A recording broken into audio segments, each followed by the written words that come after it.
in the first round. On the west side, we've got the Lakers versus Minnesota. We've got Denver versus the Clippers. And then on the east, you've got the Knicks versus Detroit and Indiana versus Milwaukee. Okay. So I'm going to spend the most time on Denver Clippers. We already did Lakers Timberwolves. And by the way, in about 10 minutes, we're going to do my full NBA awards ballot. So stick around for that. Let me go to the East first.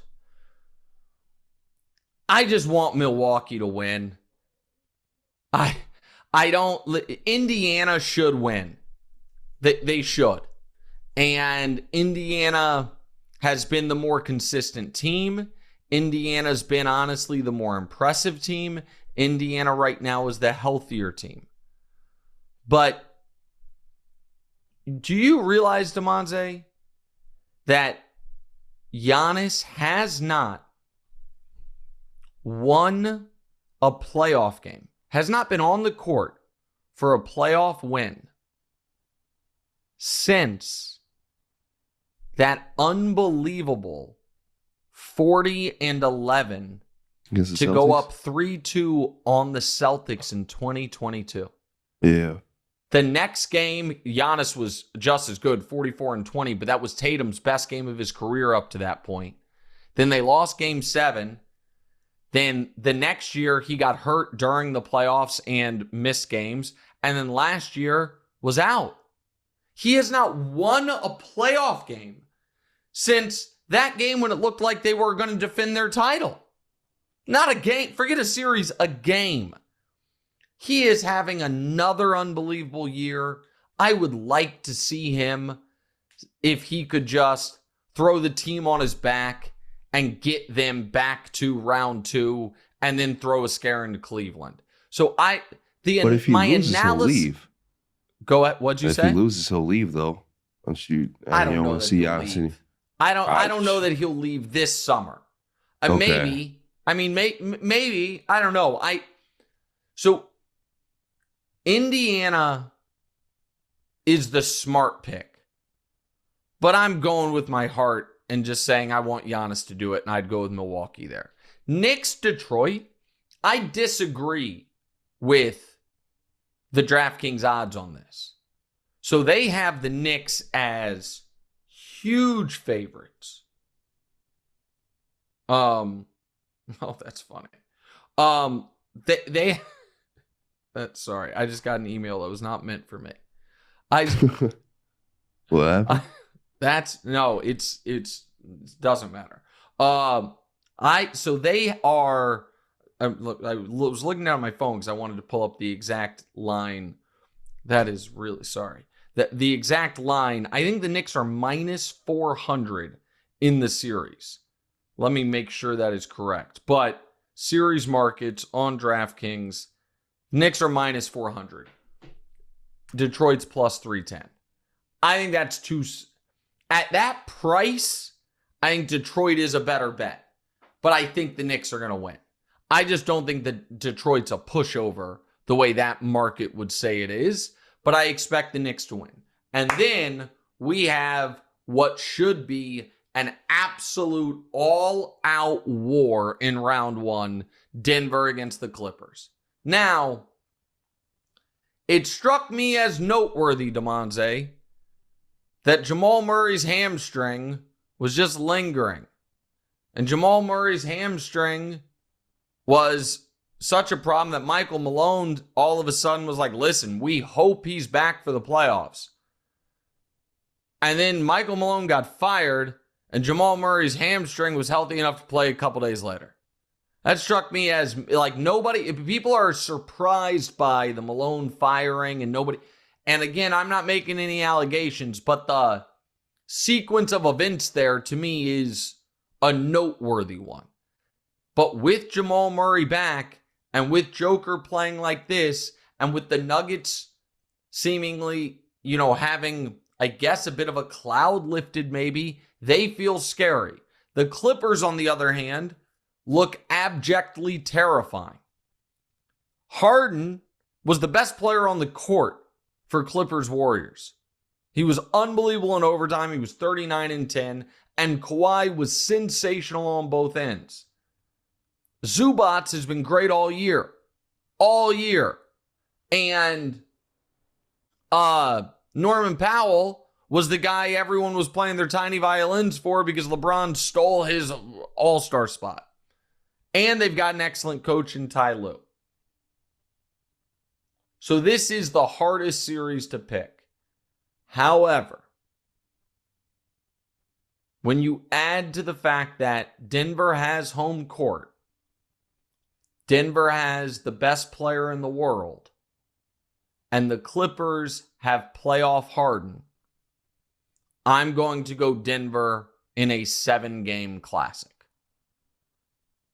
Denver to win the series, and let me check this as well. I hadn't looked at it yet. The Clippers plus a game and a half, meaning the Clippers to either win the series or lose in 7, is only minus 220. That's somewhat attractive to me because I do think that the Clippers could win, but if they don't, I do think it goes 7. But I probably would just take Denver. Denver to win the series on DraftKings is minus 135. That feels about right. Very, very close, but best player in the world, gonna get rested. I'm not even gonna bring up the Kawhi injury stuff because you're just not rooting for it. But it also makes them a harder team to bet on. And Harden in the playoffs is a real thing. So that's to me. I like the Lakers in a hard-fought but relatively quick series. Denver in an absolute classic. The Knicks to win, but not in 4 or 5. And the Bucks in 7, because why not? That's how I feel about the matchups that we have right now. All right, let's do the Suns real quick and then get to my awards ballot. Yeah, after just one season, head coach Mike Budenholzer has been fired from the Suns. They finished this year 36-46 and have now had 3 coaches in 3 years. Do you think that this Phoenix stint is going to hurt KD's legacy? Well, it certainly didn't help it. Yeah. I mean, basketball's so crazy. And this is one of the things I love about it. But I was just talking about Giannis's, how quickly it happened for Giannis. Like that they just went from being the defending champs up 3-2 on Boston, home game 6, Giannis drops 40, they lose anyway. He hasn't won a playoff game since then. Think about if you are the Phoenix Suns. You're the Phoenix Suns. You're up 2-1 in the NBA Finals. It's 2021. You're in Milwaukee, you're up 2-0 technically, but you get throttled in game 3. That's supposed to happen. You're up 2-1 in the finals, and you have a chance to win game 3 and or game 4, pardon me, and go up 3 games to 1. And it goes Booker missed jumper, Giannis's huge block on Ayton, Chris Paul turnover, Devin Booker missed layup, and all of a sudden, it's a 2-2 series. And then it's like, okay, it's a 2-2 series. We're all right. We're not exactly where we wanted to be, but we're all right. Game 5. It's coming down to the final minutes. You make a furious comeback after being down 12 in the fourth quarter. You have the ball.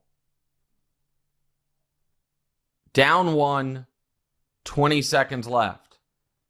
Holiday rips Devin Booker, throws the oop to Giannis, the Bucks win, Giannis drops 50, then a madman buys your team, and now you're just on your fourth coach in 3 years. You've traded away everything. You're on in apron hell. Bradley Beal is pissed because Budenholzer's like, play like Drew Holiday. He's like, how dare you? I'm Bradley Beal. Kevin Durant, you've got to trade him. You were this close. The year after winning the championship, you're the 1 seed, by the way. It's not like it immediately went away. You're the 1 seed. Let's go back to that real quick. What happened there? Again, you're this close to winning a championship. You don't. You come back the next year. You're even better. You find yourself up 3-1 on the Dallas Mavericks. I'm sorry, up 3-2. You blow them out in game 5 by 30. By 30. You blow them out. You're going to go back to the conference finals. You're going to play the Warriors, Chris Paul, Steph Curry. It's going to be great. And then game 6, Luka goes crazy, 33, 11, and 8. All right, doesn't matter. Game 7's in our building, no problem. And game 7, the score is 57-27 at halftime. And Luka has 27 by himself, and Devin Booker won't look him in the eye. And now you're just ruined. So it's less about Durant and more about that franchise just falling off a cliff. And as far as where Durant's going to go, we're going to have plenty of time to talk about that over the next few weeks. I'm not going to get into it right now, but this did not go the way he had hoped.